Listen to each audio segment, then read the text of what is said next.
दोस्तों, इजराइल और हमास के बीच में समझौता हो चुका है, सीज़ फायर लागू भी हो चुका है 19 जनवरी को। लेकिन दोस्तों, एक बड़ी खबर आ रही है कि अभी भी इस समझौते के ऊपर संशय बरकरार है, अभी भी ये समझौता टूट सकता है।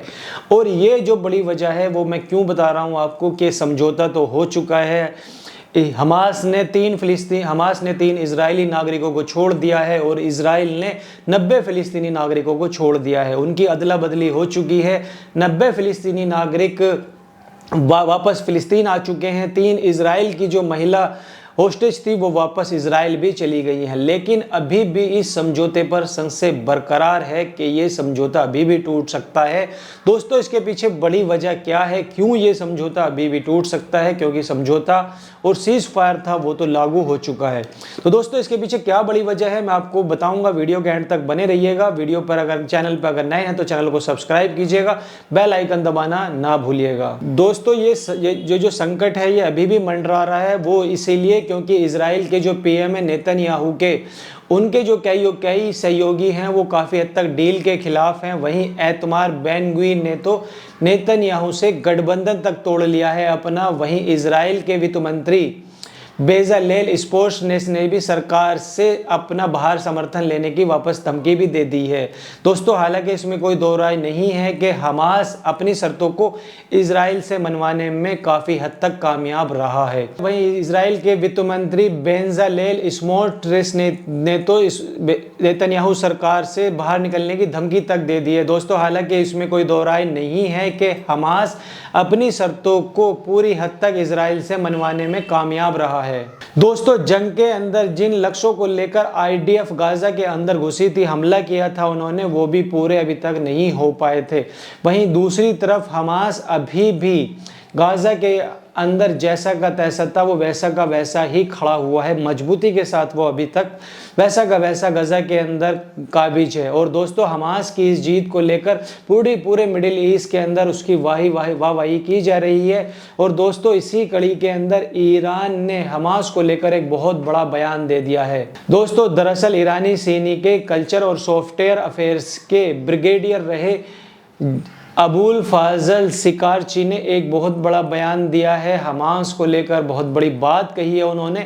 ईरानी जनरल का दोस्तों ये कहना है कि इजराइल को गाजा के अंदर हमास के साथ युद्ध विराम के लिए मजबूर होना पड़ा है वहाँ पर, क्योंकि गाजा के अंदर इजराइल के बर्बर अपराधों के बावजूद हमास युद्ध के मैदान के अंदर पूरी तरीके से विजयी हुआ है। दोस्तों, ईरानी कमांडर का यह भी कहना है कि इजरायली इस जंग के मैदान में बहुत बुरी हार हुई है उसकी, जिसकी वजह से उसको युद्ध विराम समझौता करना पड़ा है। दोस्तों, वहीं समझौते को लेकर लगातार ईरानी कमांडर हुसैन सलामी का कहना है कि अगर इजरायली सरकार इस समझौते को मान लेती है तो गाजा के अंदर लोगों के ऊपर जो गरज रहे जो बम है वो पूरी तरीके से बंद हो जाएंगे। दोस्तों, जो समझौता हो चुका है, हमास और इजराइल के बीच समझौता लागू हो चुका है। हालांकि दोनों पक्षों ने एक दूसरे के ऊपर समझौता लागू करने में देरी करने के आरोप भी लगाए थे, लेकिन आखिरकार ये समझौता हो चुका है। इस समझौते के पहले चरण में हमास ने इजराइल की महिला जो बंधक हैं उनको रिहा कर चुका है, जबकि इजराइल ने 90 फिलिस्तीनी जो कैदी हैं, जो महिलाएं थी, उन महिलाएं बच्चे उनको रिहा कर दिया है।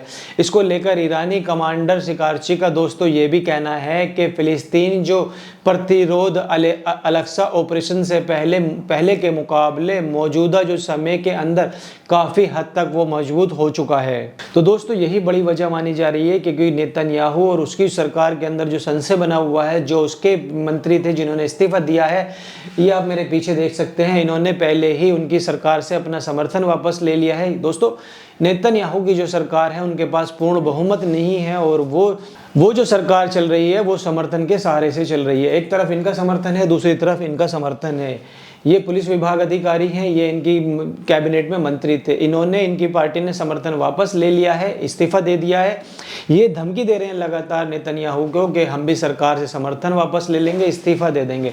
अब दोस्तों, इसमें सबसे बड़ी वजह यही मानी जा रही है कि ये दोनों जो लोग हैं ये नाराज हैं काफ़ी हद तक, कि इनका कहना था कि हमने हमास के आगे पूरी तरीके से सरेंडर कर दिया है और हम उस तरीके से जीत नहीं पाए हैं जो हमारा लक्ष्य था कि हमास को पूर्ण रूप से खत्म कर देना, नेस्त नाबूद कर देना। नेतन्याहू की जो सरकार है ये सब वहां पर नहीं कर पाई है और ये जो समझौता हो रहा है ये हम हमास के दबाव में समझौता कर रहे हैं।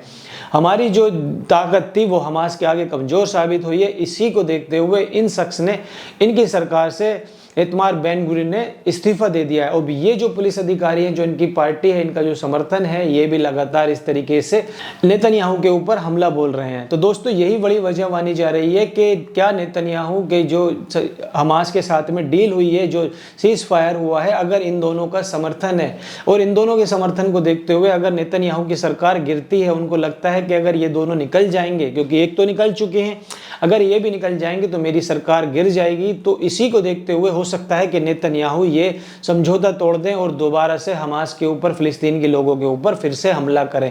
अगर नेतन्याहू ऐसा नहीं करते हैं तो अगर इन्होंने भी अपना इस्तीफा दे दिया तो नेतन्याहू की सरकार गिरने के 100% चांस हो जाएंगे।